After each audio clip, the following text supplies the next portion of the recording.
Welcome to the 1 Minute Apologist. My name is Bobby Conway.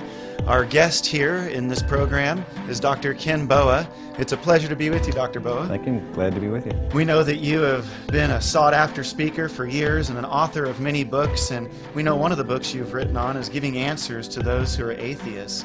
And that is a big rising question right now. We know with the rise of the new atheism, this curiosity of does God exist is a real question that people want answers to.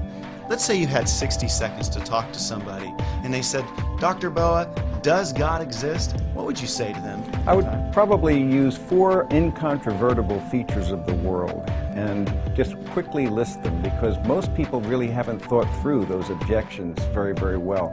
And by just listing positive things that we know are scientifically incontrovertible, it puts really the weight of evidence and the burden of proof on them. At the end of the day, the first one of these is the fact that the universe had a beginning, and that therefore the universe is a contingency that requires some kind of causality. It cannot always have existed, and nothing comes out of nothing. So that's the first one of the things. The second approach I take is the fine-tuning of the cosmos.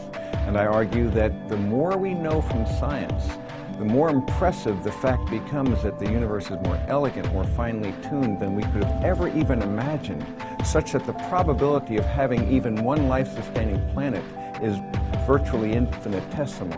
And so it requires some kind of fine-tuner, and so there are aspects of that one could look at.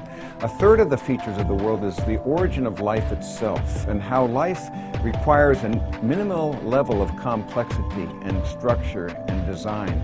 Ultimately, it requires so much that, in fact, the idea of spontaneous generation is virtually what people are still embracing, because the idea of forming a simple protein, let alone the DNA, let alone the cell, is utterly impossible. And the more we're learning, actually, the more science is showing that the evidence requires more of a problem relative to understanding the beginning of life itself. It's not that it's going to become simpler. We can predict it's going to become even more wonderfully elegant and surprising. The fourth of these evidences that I like to use concerns the fact that there is an information-rich sphere in which we live. I think of the DNA, for example, and the genetic code. And in every one of our 70 to 100 trillion cells, each cell has 6 feet of DNA that contains the equivalent of many, many sets of Encyclopedia Britannicas, rich in information. Information by itself cannot really be reduced to matter and energy. It transcends the media itself. And yet we know what information is like. It requires intentionality. And information in the DNA is like a language that actually signifies a very real physical action. And that information consists of an alphabet, words, syntax or grammar, and intentionality as well. And so these are things that at least put the evidence of science on our side. Thank you, Dr. Boa.